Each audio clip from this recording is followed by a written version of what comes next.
The auction yard baked under a mean sun, and the air tasted like dust and shame. Out here on the edge of nowhere, ghosts didn't need the dark to come out. They hung right there in the afternoon glare, curling around the worn-out boots of tired men and the splintered posts of the auction block. The folks from town gathered with a quiet, ugly hunger, the kind you see in the eyes of coyotes before they move in. They chewed tobacco, they murmured low, they waited. On the stage, looking like a scarecrow some crows had already had their way with, stood a boy. He couldn't have been more than 12. Barefoot, hollow-eyed. The bones in his shoulders poked through his threadbare shirt like the nubs of broken wings. He just stood there, arms hanging limp, his wrists showing the raw, red truth of rope burns. He didn't cry. Crying was a luxury. It was a sound you made when you thought someone, somewhere, might actually hear you. His well of tears had run dry somewhere back on the Santa Fe Trail, right around the time they dragged his mother's body to the side of the road and left it for the wolves. The auctioneer, a man built like a barrel with a sweat-stained hat, banged his gavel. The crack echoed, sharp and final. "Name's Micah," he grunted, not even looking at the boy. "Small, but he's wiry. Good for slopping pigs or kitchen work.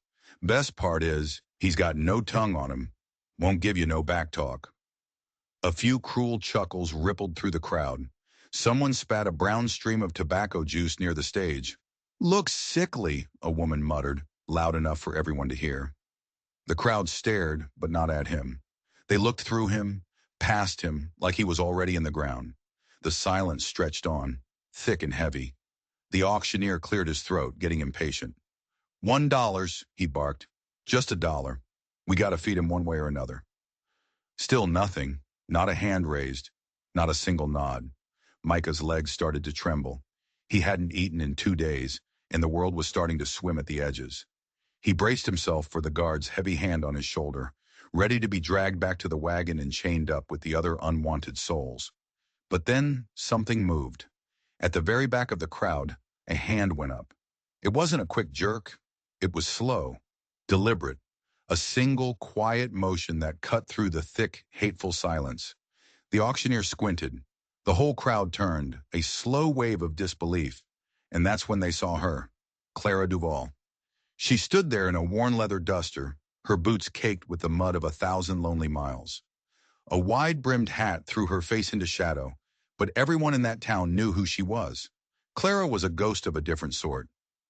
She was the woman who ran the old Duval ranch all by herself, ever since her husband Elijah had been killed in a cattle stampede 5 years back. She didn't go to church. She didn't drink at the saloon. Folks said she spoke more to her horses than she did to people. They called her odd, touched. Some whispered she was cursed, and now she was walking forward. The murmurs started, buzzing like angry flies. What's she want with a broken boy like that? She ain't been right since Elijah passed. Must be desperate for help. Clara ignored them all. She walked right up to the stage, her steps even and sure, and the crowd parted for her like she was the damn Red Sea. Micah flinched as she got closer, his small fists clenching at his sides, expecting a blow, a rough hand, a sneer. She didn't do any of that. Instead, Clara Duval knelt down in the dirt in front of him. Her eyes, the color of a winter sky, met his. She reached out a hand, calloused and rough from ranch work, but impossibly gentle, and she didn't check his teeth or feel his arms for muscle. She just lifted his chin. Then in front of the entire gawking, whispering town, she leaned forward and pressed a soft kiss to his forehead. It wasn't a mother's kiss. It wasn't pity. It was something else entirely. It was a promise, a silent message that said, "I see you. I'm not turning away." A collective gasp went through the crowd. One of the ranchers dropped his tin cup with a clatter. Even the auctioneer looked stunned, his mouth hanging open. Clara stood up, her gaze sweeping over the shocked faces. Her voice was low, but it carried across the dusty yard like a crack of thunder. "I'll take him," she said. The gavel came down with a bang that sounded like a gunshot. Later, as Clara was signing the ledger with a steady hand, the Reverend Bauer sidled up to her, his face a mask of false concern. "Are you certain this is wise, Miss Duval?" he asked, his voice slick as oil. "That boy." He's damaged goods. They say he's got a darkness in him. Clara didn't even look at him. She pushed the coin across the dusty table. Darkness doesn't grow on its own, Reverend, she said, her voice flat and cold. It needs a seed, and it needs someone to shut out the sun. She turned, took Micah by the hand, and led him away from the auction yard. His small hand in hers felt like a frightened bird. He stumbled, but he didn't pull away. He followed her down the dusty main street and out of town, leaving the whispers and the stares behind them. The prairie opened up around them, vast and empty, a sea of golden gray under the enormous sky. Her ranch was 6 miles out, a lonely collection of buildings huddled against the endless wind. The house leaned a little. The barn had a few holes in the roof, but it smelled of hay and horses and clean earth, not of rot and fear. She led him inside.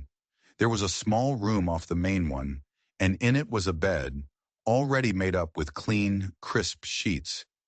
He just stood in the doorway, frozen, not daring to step inside. Clara didn't say a word. She just put a plate of bread and beans on the table, poured him a cup of water, and sat down to wait. He watched her, his heart hammering against his ribs. He watched her pull off her hat, letting her dark hair fall around her shoulders. She didn't push him. She didn't command him. She just let the silence sit between them.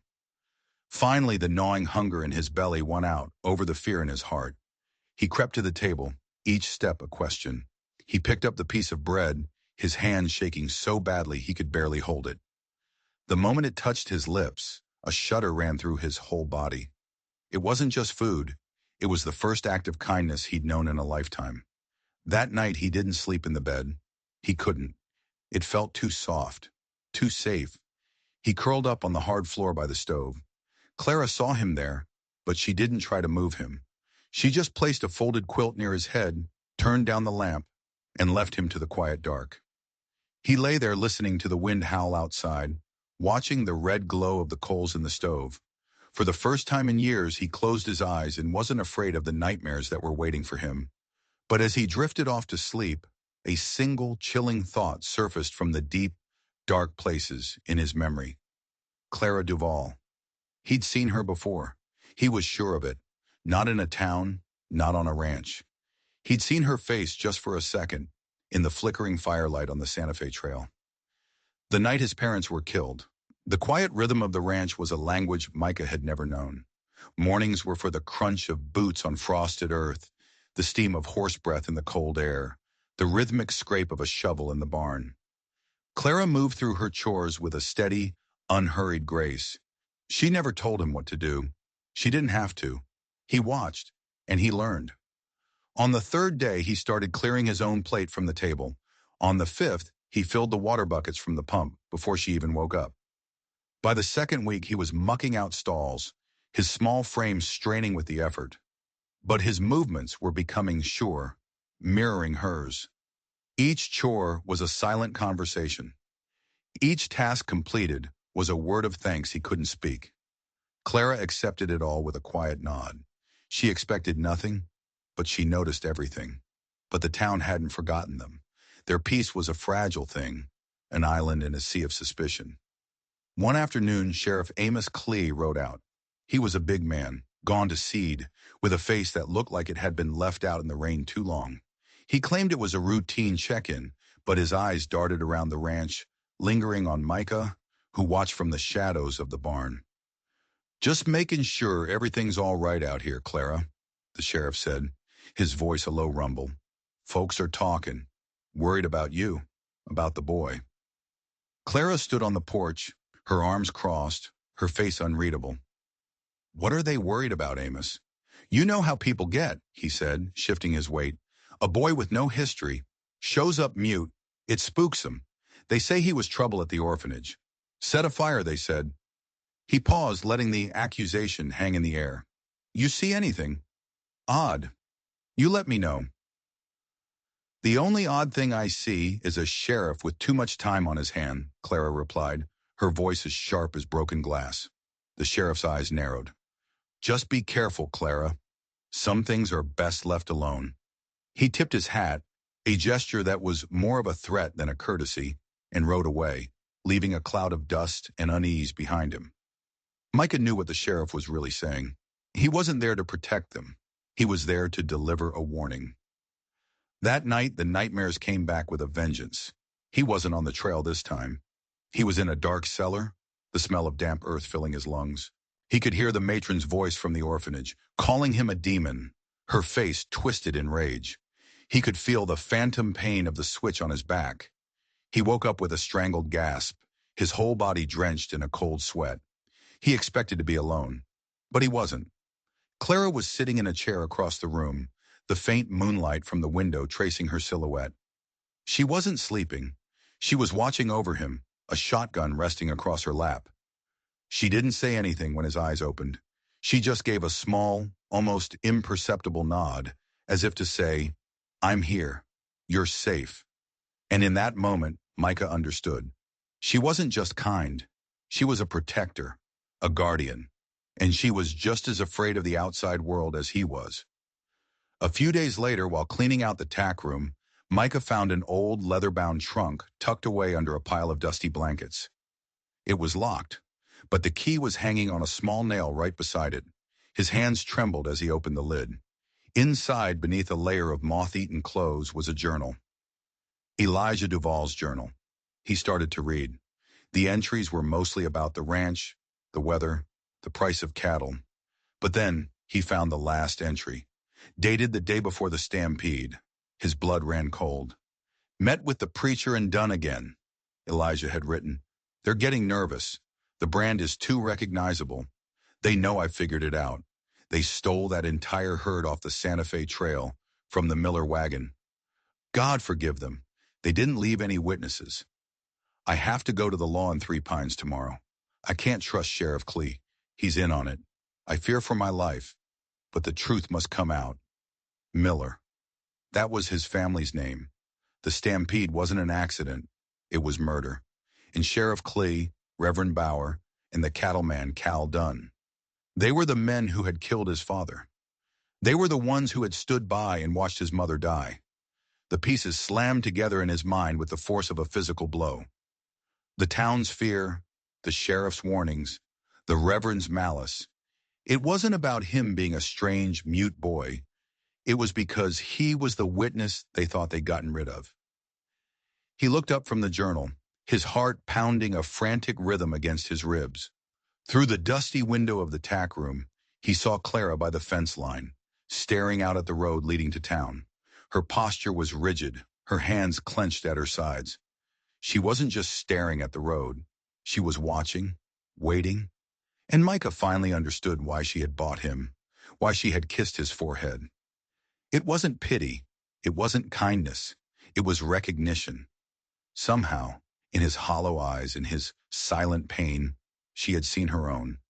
She had seen the truth. She knew. She had known all along. Micah closed the journal, his mind reeling. Clara knew. She knew the men in town were murderers. She knew her husband's death wasn't an accident. But how? The journal was hidden. Had Elijah told her his suspicions before he died?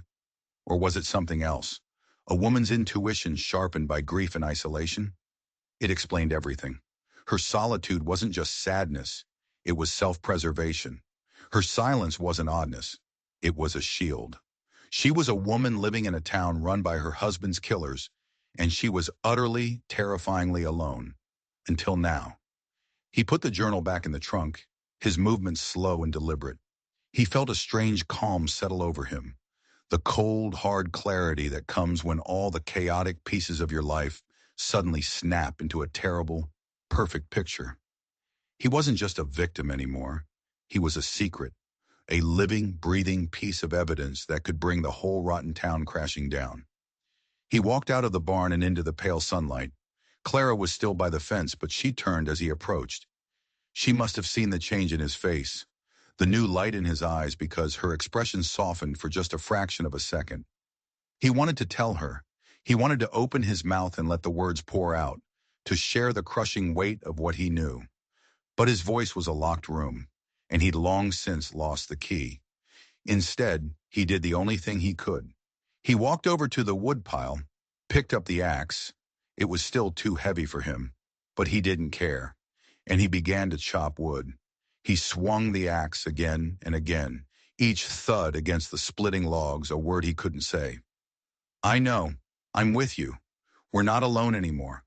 He worked until his hands were blistered and his shoulders screamed in protest. Clara watched him the entire time. When he finally stopped, leaning on the axe handle and breathing in ragged gasps, she walked over and handed him a dipper of cool water from the bucket. Their eyes met over the rim of the dipper. In that silent gaze, everything was said. A pact was forged. The whispers in town grew louder, uglier. Cal Dunn, the cattleman named in the journal, made a point of riding past their ranch every few days, his face a permanent sneer. He'd rein in his horse and just stare at the house, a silent, menacing presence. One day he saw Micah in the yard and spat on the ground. That boy's got the devil in him, he called out to Clara, who was on the porch. You mark my words, he'll bring nothing but fire and ruin. His words were more prophetic than he knew. A week later, Micah was woken in the middle of the night by a smell that every prairie dweller dreads. Smoke. Hot, acrid smoke. He shot up from his quilt by the stove, his heart leaping into his throat. A terrifying orange glow was flickering against the window. The barn was on fire. He didn't scream. He didn't have to.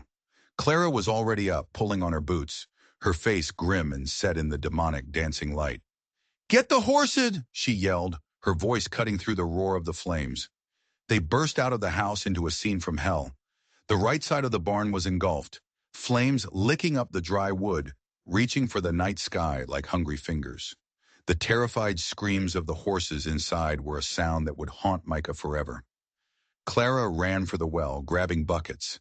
Micah sprinted for the main barn doors, his lungs burning from the smoke. The heat was immense, a physical blow that drove him back. He wrapped his thin shirt around his face and plunged forward, fumbling with the heavy wooden latch. He got the doors open just as Clara arrived with 2 buckets of water. They worked in a frantic, desperate rhythm. Throw water, run back to the well. Pump, run back to the fire. The heat was blistering his skin. The smoke was blinding him. But he didn't stop. He could feel Clara beside him, a solid, unwavering presence in the chaos. He yanked open the stalls, slapping the panicked horses on their rumps, driving them out into the paddock. One old mare, crazed with fear, refused to move. He grabbed her halter, pulling with all his might, his voice a raw, croaking sound in his throat, begging her to move. Suddenly, a section of the hayloft roof groaned, sagged, and then collapsed in a shower of embers and burning timber, right where he had been standing seconds before. Clara screamed his name. It was a raw, tearing sound of pure terror. He scrambled back, dragging the mare with him, his ears ringing. He was alive. They were all out. But the barn was lost. They stood together, helpless, covered in soot and sweat, and watched it burn. They watched as years of Clara's life, of her husband's life, turned to ash and smoke and rose into the unforgiving night sky. When the fire finally died down, leaving a smoldering, blackened skeleton against the first pale light of dawn, they stood in the ruins. Clara's face was streaked with soot, her hair singed, her shoulders sagged with a weariness that went bone deep. Micah walked over to the spot where the tack room had been. The trunk, he thought with a jolt of panic. The journal. He kicked through the hot, smoking debris. It was hopeless. Everything was ash. The proof was gone. Dunn and his cronies had done it. They hadn't just tried to scare them. They had tried to erase the past, to burn the truth out of existence. As he was turning away, his foot hit something hard beneath the ashes. He knelt down, using his raw, blistered hands to clear the debris. It was the trunk. It was charred and blackened, the leather burned away, but the metal clasp had held. It was hot to the touch, but he wrenched it open. Inside, the journal was singed around the edges, the pages brown and brittle from the heat. But it was readable. It had survived. He turned, holding it up for Clara to see. A single tear traced a clean path through the soot on her cheek. But as he looked at her, he noticed something else. A small, dark object on the ground near the barn door, half melted from the heat. It was a tin button, the kind used on a cattleman's duster. It was distinctive, with a star pattern embossed on it. He'd seen a button just like it before. It was on the duster Cal Dunn wore every single day. He picked it up, the metal still warm, and closed his fist around it. Now they had more than a journal. They had proof. The fire changed everything. The unspoken pact between them was now sealed in ash and survival. They moved like two soldiers in a silent war, the ranch their fortress, the vast prairie their battlefield. The loss of the barn was a crippling blow, but it had hardened them, sharpening their resolve into a fine, dangerous point. Clara sold off a few head of cattle to a trader from a neighboring county, using the money to buy lumber and supplies. They began to rebuild, working from sunup to sundown. The work was grueling, backbreaking. Micah, though small, worked with a feverish intensity, his muscles aching, his hands raw. He was no longer just a boy she was sheltering. He was her partner. He was fighting for his life, for her life, for the memory of the parents he'd lost. He kept the charred journal and the melted button hidden in a loose floorboard beneath his bed. They were a constant, secret weight. Sometimes at night, he would take them out and just hold them, the weight of the truth, a cold, hard thing in his palm. He started using the charcoal from the fire to draw. He sketched the faces of the men from his nightmares.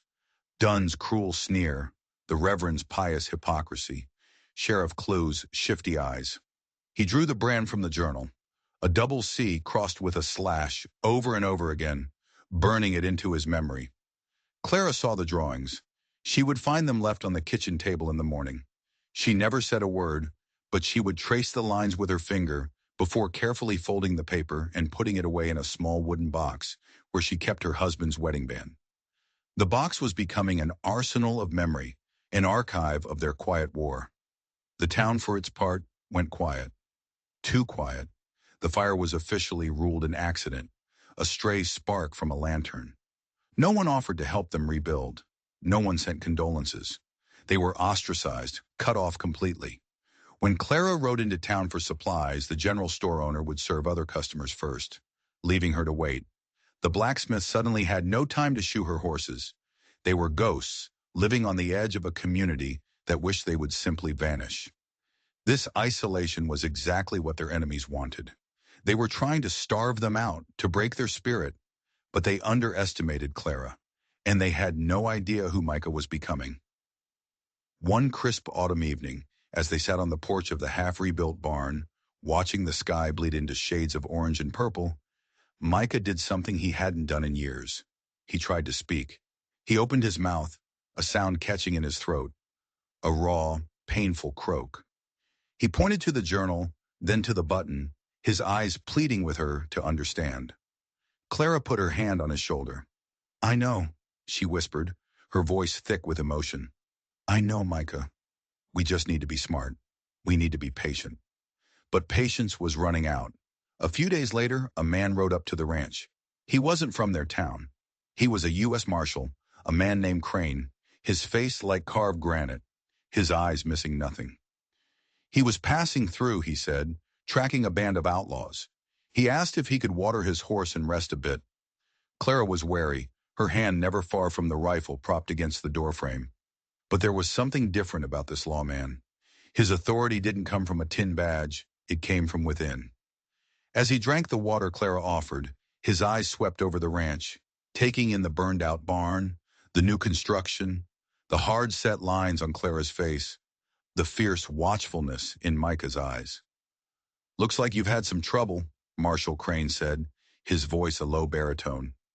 "We manage," Clara said, her tone giving nothing away.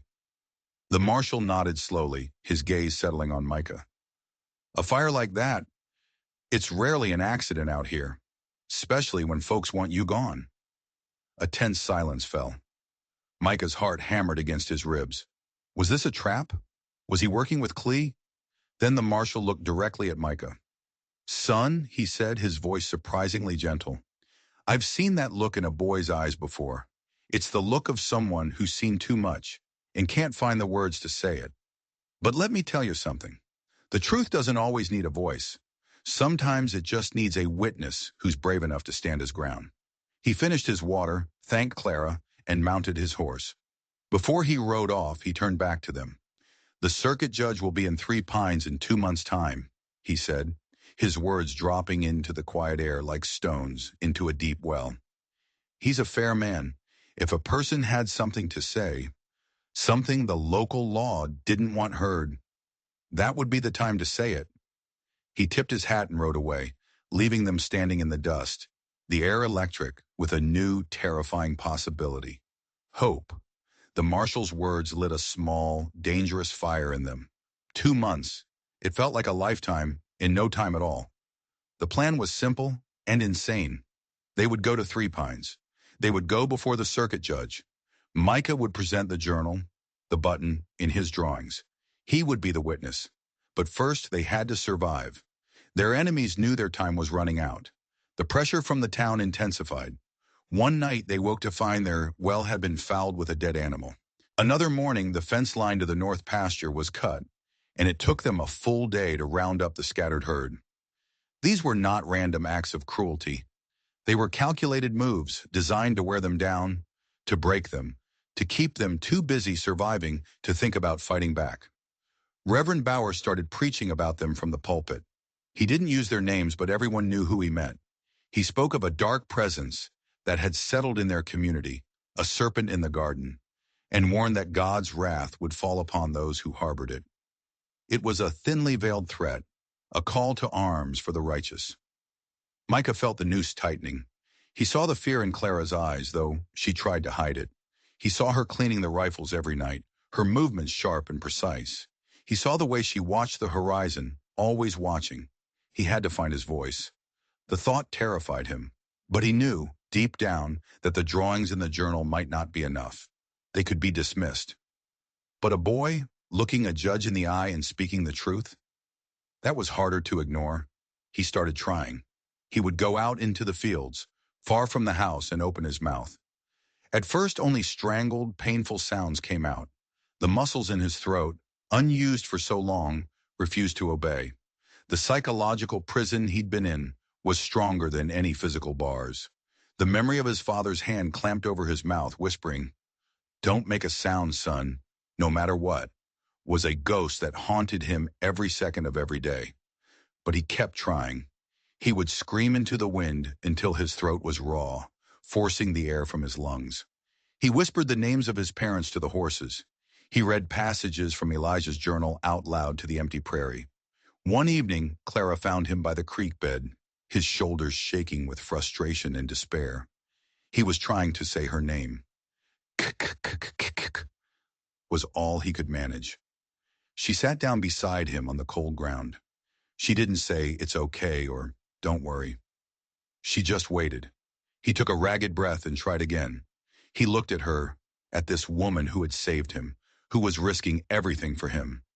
He focused on her face, on the strength and the sadness in her eyes. "Kla, Ra," he whispered. The word was broken, hoarse, barely audible, but it was there. It was real. Tears streamed down both their faces. She pulled him into a fierce hug, holding him so tight he could barely breathe. It wasn't a hug of comfort. It was a hug of defiance. A sound had been made. A lock had been broken. The very next morning, Sheriff Clay rode out with 2 deputies. This time, there were no pleasantries. His face was a thundercloud. "Clara," he said, his voice hard, "there's been a vote. The town council. They've petitioned the court. They're declaring the boy a ward of the county on account of him being an orphan, and you being an unfit guardian." "Unfit?" Clara's voice was dangerously low. "A woman alone. No husband. Living in near poverty after the fire," Calais sneered. "And the boy's a menace. He's unstable, mute, prone to accidents." He gestured toward the burned-out barn. It was their checkmate. They were going to take him away, lock him up somewhere. No circuit judge could ever find him. They were going to silence him for good. "I have a court order here," Clay said, pulling a piece of paper from his coat. "Says I'm to take the boy into custody. Now." Clara slowly raised the rifle she was holding. "You're not taking him, Amos." Clay and his deputies drew their guns. The yard was suddenly still, the air humming with tension. 3 guns against 1. "Don't be a fool, Clara," Kyle said. "It's over. But it wasn't one rifle. It was two. From the doorway of the house, Micah stepped out, holding Elijah's heavy hunting rifle. He was trembling, the barrel shaking, but his eyes were steady. He leveled the sight directly at Sheriff Clay's chest. Clay's jaw dropped. He stared at the boy who wasn't supposed to be a threat. The broken, mute orphan. And then Micah spoke. His voice was rough, cracked with disuse, but it cut through the silence like a blade. "You killed my father," he said. The world stopped. Sheriff Clay's face went white. The color drained from his skin, leaving a pasty, sick-looking mask of shock. His deputies exchanged nervous glances, their guns wavering slightly. They had come for a mute boy. They were not prepared for an accuser. "What? What did you say, boy?" Clay stammered, his bravado crumbling. Micah took a step forward, the rifle feeling impossibly heavy in his hands, but his voice grew stronger, fueled by years of suppressed rage and grief. "You, Reverend Bauer, Cal Dunn, on the Santa Fe Trail, you murdered Elijah Duvall, and you murdered my father, John Miller." "Joe," he said the name, his father's name, and it felt like unlocking a door inside himself. The memories, sharp and terrifying, flooded back not as nightmares, but as testimony. "You thought no one saw," Micah continued, his voice ringing out in the cold morning air. "But I did. I saw everything." Clara stood like a statue, her rifle aimed squarely at the first deputy. Her eyes were locked on Micah, a look of fierce, blazing pride on her face. This was it. The moment she had been waiting for, hoping for, praying for. "He's lying," Kelly shouted, finding his voice again. "He's a crazy, traumatized kid."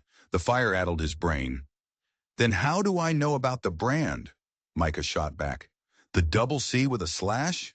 The brand on the cattle you stole from our wagon train after you killed him?" Clay had no answer. The mention of the brand, their secret mark, was a direct hit. He was cornered. A trapped animal. And trapped animals are the most dangerous. "Take them!" he roared at his deputies. But before anyone could pull a trigger, another sound split the air. The thunder of hoofbeats, a lot of them. Coming up the road fast was a posse of men. At the front, riding tall and determined, was Marshal Crane. Clee's face fell. He spun around, his expression a mixture of disbelief and terror. "Crane, what are you doing here?" "Got a telegraph this morning, Sheriff," the marshal called out, his voice booming across the yard as his men surrounded the ranch house, their rifles all trained on Clay and his deputies. "An anonymous tip from Three Pines. Said a certain sheriff was about to obstruct justice and silence a key witness in a murder investigation." He swung down from his horse, his eyes like chips of ice. "My murder investigation." Marshal Crane walked slowly toward the center of the yard, his gaze sweeping over the scene. He looked at Clee's guilty face, at the terrified deputies, at Clara's unwavering stance, and finally at Micah. He gave Micah a slow, deliberate nod. "Go on, son. The floor is yours." This was it. The dam broke. The words poured out of Micah, a torrent of truth held back for too long. He told them everything. He described the ambush on the trail, the faked rock slide that killed his father. He described Cal Dunn putting a bullet in his father's head to make sure he was dead. He described Reverend Bauer praying over the body, a sick mockery of piety. He described Sheriff Clow paying off the wagon master to report it as a simple accident. He told him how his mother had hidden him in the brush, how she died from her injuries days later, her last act on earth to save her son. Then Clara spoke. Her voice was quiet, but it resonated with the steel of absolute certainty. "And when my husband Elijah figured it out, you killed him too. You staged a stampede. You thought you'd silenced everyone who knew the truth." She walked into the house and came back with the wooden box. She opened it and laid the contents on the porch rail for the marshal to see. Elijah's journal, with its final, damning entry. The half-melted button from Cal Dunn's coat, found in the ashes of the barn. And Micah's charcoal drawings, the faces of the killers, the image of the brand, a child's chronicle of a nightmare. It was overwhelming, irrefutable. The two deputies looked at Sheriff Collet, their faces pale. They slowly lowered their guns and raised their hands. They wanted no part of this. Clay stood alone, his face contorted in a mask of pure hatred. He knew he was finished. The ranch, the town, his whole rotten life, it was all gone. With a guttural roar of rage, he raised his pistol, not at the marshal, but at Micah. If he was going down, he was taking the boy who had ruined him with him. He never fired the shot. A single gunshot cracked through the air. It wasn't from the marshal. It wasn't from the deputies. It was from Clara's rifle. Sheriff Amos Clee crumpled to the ground, a look of surprise on his face, his pistol falling from his lifeless hand. Silence descended on the yard, thick and absolute. Marshal Crane walked over and looked down at the body. He then looked at Clara, who stood unmoving, smoke curling from the barrel of her rifle. He was drawing down on an unarmed boy, the marshal said, his voice flat. I saw it. My men saw it. It was a righteous shoot. He turned to his deputies. Get Dunn and the Reverend. Lock 'em up. It's over. As the marshal's men led the disgraced deputies away and went to round up the rest of the conspirators, a quiet fell over the ranch. It was finally, truly over. Micah lowered the heavy rifle, his arms shaking from adrenaline and exhaustion. He looked at Clara, this woman who had bought him, protected him, fought for him, and ultimately saved him. He walked over to her, and for the first time, he didn't curl up at her feet or stand behind her. He stood beside her, an equal, a partner, a son. It's over, he whispered, his voice still rough. She reached out and brushed the hair from his forehead, her hand gentle, just as it had been on that first day at the auction. No, she said, a small, weary smile touching her lips for the very first time. It's not over. She looked out over the land, at the half-rebuilt barn, at the vast open prairie stretching out to the horizon. It's just beginning. They buried Amos Cull in a nameless grave. Cal Dunn and Reverend Bauer were taken by Marshal Crane to stand trial in a federal court, and they were never seen in that part of the country again. The story of the silent boy who found his voice and the lonely woman who stood against a corrupt town became a quiet legend, whispered around campfires for years to come. For Micah and Clara, life didn't magically become easy. They still had to rebuild the barn. They still had to fight the harsh winters and the dry summers. The ghosts of the past never truly leave. They just learn to walk beside you. But they weren't alone anymore. The silence in their house was no longer filled with fear and unspoken grief. It was filled with a comfortable peace.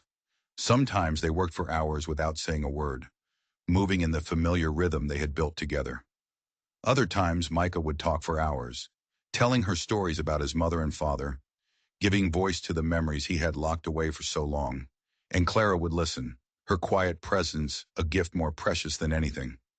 The town, shamed and broken, eventually began to heal. Some folks moved away, unable to live with the truth of what they had allowed to happen. Others, slowly, cautiously, began to reach out. A neighbor left a basket of fresh bread on their porch. The blacksmith offered to shoe their horses for free. They were small gestures, but they were a start. Micah grew into a young man on that ranch. The hollowness in his eyes was replaced by a steady confidence. He learned to laugh again, a sound that was foreign at first, but soon became as natural as the wind whistling through the prairie grass. He and Clara built more than just a barn. They built a home. They built a family, forged not by blood, but by fire and courage, and a shared will to survive. They proved that justice isn't always found in a courtroom. Sometimes it's found in the steady aim of a rifle held by a woman who has nothing left to lose. And sometimes, the most powerful weapon in the world is the voice of a boy who was never supposed to speak again. Their story reminds us that even in the darkest, most desolate places, hope can take root. It shows us that courage doesn't have to be loud. Sometimes it's a quiet, stubborn refusal to give in. It's raising a hand in a hostile crowd. It's a kiss on a forehead. It's standing your ground when the entire world wants to burn you down. So what do you think? Was Clara right to take the law into her own hands? Let me know in the comments below. And if you enjoyed this story of justice on the frontier, do me a favor and hit that subscribe button. You never know what secrets are buried just waiting to be uncovered.